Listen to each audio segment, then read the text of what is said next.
masuk ke dalam pelajaran, saya minta ketua kelas untuk memimpin doa terlebih dahulu. Baik, siap, berdoa mulai.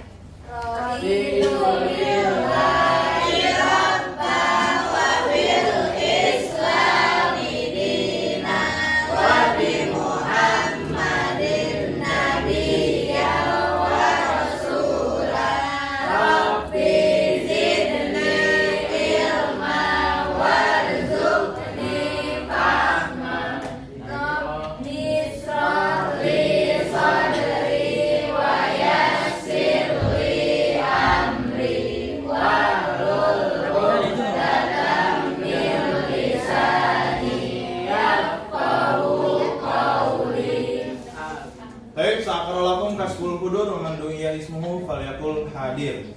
Saya akan mengabsen bagi murid yang saya panggil namanya jawab dengan hadir atau hadirat. Syafira Nur Maulida, Hadir, Ustaz.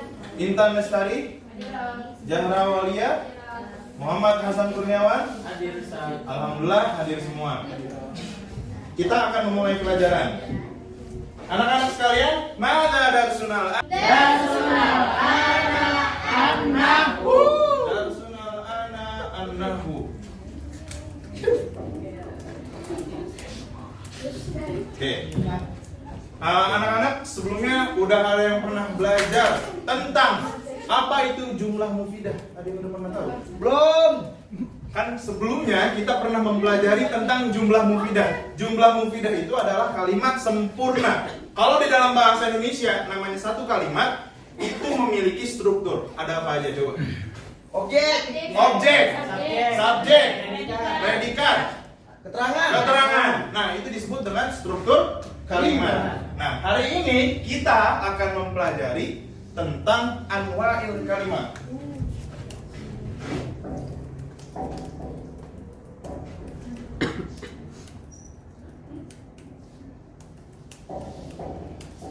Anwa'il kalimat atau yang diartikan sebagai anwa' artinya bagian-bagian daripada kalimat.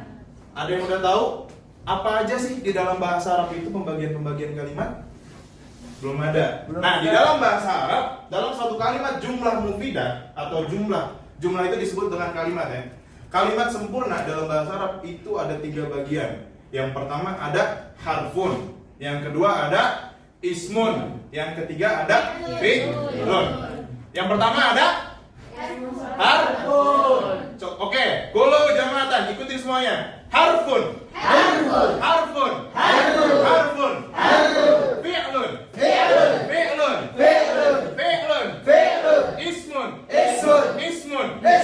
Ismun.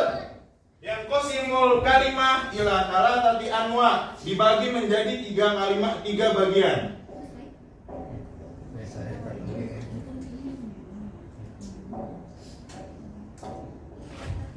Tadi apa aja yang pertama? Harfun. Yang kedua? Fi'lun. Yang ketiga? Ismun. Kalau dari artinya secara mudah kita artikan harfun ini apa? Huruf. Yang kedua ada fi'lun atau apa? Kata kerja. Ismun disebut dengan subjek. Ya kan? Oke, kita akan membahas yang pertama harfun. Harfun ini dalam bahasa Arab banyak sekali. Ya kan? Contoh ada harfun jarin. Ya kan? Contohnya harfun itu yang diartikan itu bukan. Kalau hijaiyah itu kita belajar tajwid, ini kita belajar nahwu. Siap, ya kan? Nah, di dalam bahasa Arab harfun ini ada banyak bagiannya. Salah satu contohnya seperti amama, ala, fi. Nah, kalau kalimat-kalimat yang terdiri cuma hanya dengan harfun, itu dia nggak bakal bisa menjadi sebuah kalimat sempurna. Karena harfun ini nggak bisa berdiri sendiri, harus bersanding dengan kalimat yang lain. Contoh, saya kasih contoh nih. Dalam bahasa Arab ada bahasa Arab fi. Fi artinya apa? Di atau di dalam. Kalau kita ngomong ke orang cuma fi, ya kan? Kita nggak tahu apa, orang-orang lain nggak tahu artinya apa. Tapi kalau misalnya kita tambahin fil madrasati, artinya Di Di dalam kelas. Maka harfun artinya kullu lafzin la yuzharu ma'nahu illa ma'a ghairihi. Artinya huruf ini adalah sebuah lafaz yang tidak bisa berdiri sendiri tanpa disandingkan dengan yang lainnya. Kemudian yang kedua ada fi'lun. Nah, fi'lun ini adalah kata kerja. Contoh kata kerja dalam bahasa Indonesia apa? Doroba. Bagus. Apa makna doroba? Memukul. Memukul. Fi'lun dalam definisi ilmu nahwu atau dalam buku Nahwu Wadi yang kita pelajari, kullu lafzin yadullu ala usulin amalin fi zamanil hadir aw mustaqbal. Yang kita pelajari, fi'il ini artinya segala lafaz atau kalimat yang menunjukkan kata kerja. Nah, fi'il ini dibagi-bagi lagi. Itu akan kita bahas pada pertemuan selanjutnya. Kemudian yang terakhir adalah ismun. Ismun ini kullu lafzin yusamma bihi insanun aw hayawanun aw nabatun aw jamadun aw ayyu shay'in akhar. Setiap lafaz yang menunjukkan sebuah nama, apalagi hewan, tumbuhan, benda, tempat dan lain sebagainya. Contohnya al-madrasatu, ya kan? Jika kita membuat satu kalimat sempurna harus terdiri daripada 3 ini. Ada yang bisa membuat satu kalimat sempurna? Ada yang bisa? Saya kasih satu contoh. Yang pertama, ana adhabu ilal madrasati. Artinya apa?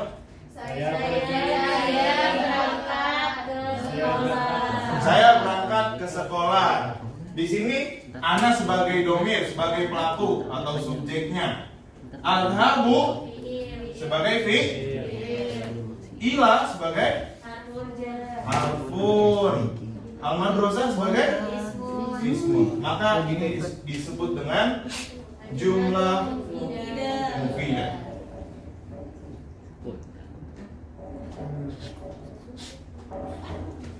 Ada yang bisa membuat satu jumlah mufidah? Anak aktuhu.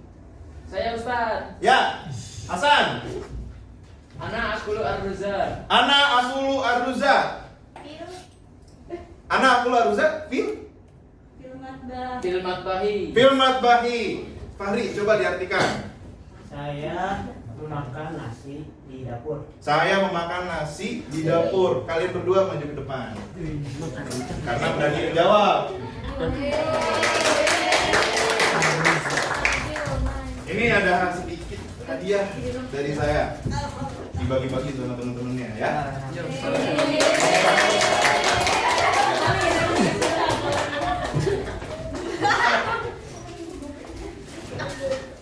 Mungkin kita cukupkan pembahasannya. Sekarang adalah sesi tanya jawab.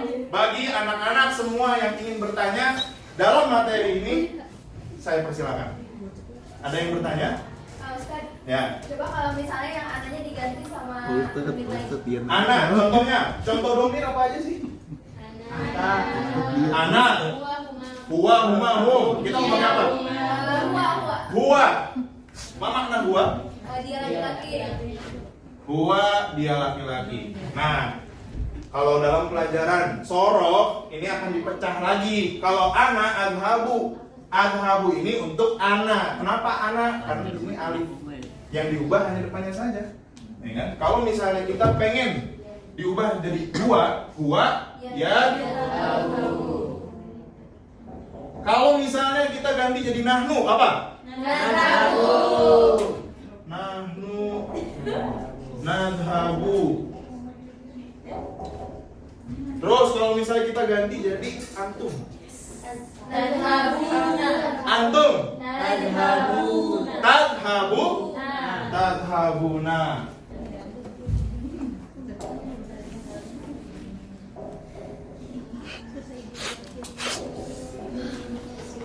Anjay. Mengerti? Oke. Afwan, ada yang bertanya lagi? Alas. Baik, nahtatim di hadal dars. Sa'akul lakum man jadda wajada. Kulu jama'atan. Man jadda wajada. Man jadda wajada. Manjada wajada. Manjada wajada. Barang siapa yang bersungguh-sungguh maka dapatlah ia. Pelajaran nahwu memang sulit, tapi kalau kita bersungguh-sungguh untuk mendapatkannya, maka kita akan memahaminya. Fahimtum jami'an? Fahimna. Syukran, kafaituhuna kalami. Idza wajadtum minal akhta' atlubu minkum al-afwa. Assalamualaikum warahmatullahi wabarakatuh. Waalaikumsalam warahmatullahi